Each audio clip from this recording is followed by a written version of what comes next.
आज दिवसभरातल्या 3 महत्त्वाच्या बातम्या आपण बघणार आहोत आणि त्याच्यातली पहिली बातमी आहे स्थानिक स्वराज्य संस्थांच्या निवडणुकांसंदर्भातली।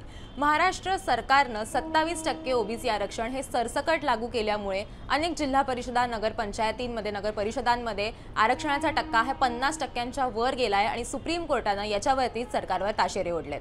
आता ही सुनावणी जी होणार होती या संस्था निवडणुकांसंदर्भातली ती आता 25 तारखेला ढकलण्यात आलेली आहे। मात्र कुठे-कुठे आरक्षण 50%च्या मर्यादेच्या वर गेलंय ते आपण जर बघायचं ठरवलं तर नंदुरबार जिल्हा परिषदेमध्ये एकूण 100% आरक्षण झालंय, पारघरमध्ये 93% झालंय, गडचिरोलीमध्ये 78% झालंय, धुळ्यामध्ये 73% झालंय, नाशिकमध्ये 72% आरक्षण जे आहे ते लागू झालेलं आहे। आणि अशा अनेक नगरपंचायती आणि नगरपरिषदा आहेत जिथे आरक्षणाची मर्यादा ही 50%च्या वर गेली आहे। याच्यावरती सुप्रीम कोर्ट असं म्हटलेलं आहे की ज्या वेळेला आम्ही तुम्हाला निर्णय दिला आणि असं म्हटलं की जे जुन्या पद्धतीने ओबीसी आरक्षण दिलं जायचं ते तुम्ही द्या, याचा अर्थ असा होत नव्हता की तुम्ही 27% सरसकट आरक्षण द्यावं। आमच्या निर्णयाचा तुम्ही हवा तसा अर्थ काढून निवडणुका घेताय आणि याच्यावरती सुनावणी जी आहे ती आज पार पडणार होती। मात्र आता ती 25 तारखेपर्यंत म्हणजे मंगळवारपर्यंत पोस्टपोन झालेली आहे। त्याच्यामुळे पुन्हा एकदा स्थानिक स्वराज्य संस्थांच्या निवडणुकांना स्थगिती दिली जाणार का असा प्रश्न जो आहे तो विचारला जातोय।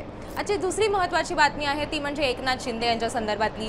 कालच एकनाथ शिंदेंचे मंत्री नाराज झाले, त्यांनी मंत्रिमंडळाच्या बैठकीवरती बहिष्कार टाकला आणि त्यानंतर आता एकनाथ शिंदे हे थेट दिल्ली दौऱ्यावरती गेलेले आहेत। भाजपच्या काही प्रमुख नेत्यांना, मोठ्या नेत्यांना ते भेटणार आहेत असं म्हटलं जातंय। तर त्याच वेळेला महाराष्ट्रामध्ये देवेंद्र फडणवीस आणि अजित पवार यांच्या सुद्धा बैठका झाल्यात असं म्हटलं जातंय। या बैठकीत एकनाथ शिंदे यांच्या नाराजी संदर्भातली चर्चा ही अजित पवार आणि देवेंद्र फडणवीस यांच्यामध्ये झाली असं म्हटलं जातंय। तर एकनाथ शिंदेंनी दिल्ली गाठल्यामुळे आता तिथं जाऊन ते त्यांच्या कंप्लेंट्स किंवा त्यांची नाराजी जी आहे ती व्यक्त करतात का हे बघणंही महत्त्वाचं ठरणार आहे। स्थानिक स्वराज्य संस्थांमध्ये यांच्या युतीचं काय होईल, ती युती टिकेल की नाही टिकणार असे असंख्य प्रश्न या सगळ्यांना निर्माण होतात। आणि आता तिसरी सगळ्यात महत्त्वाची बातमी म्हणजे मुंबईमध्ये आपण जर बघितलं तर जे टेम्परेचर होते किंवा जे वातावरण होतं ते प्रचंड थंड झालेलं होतं।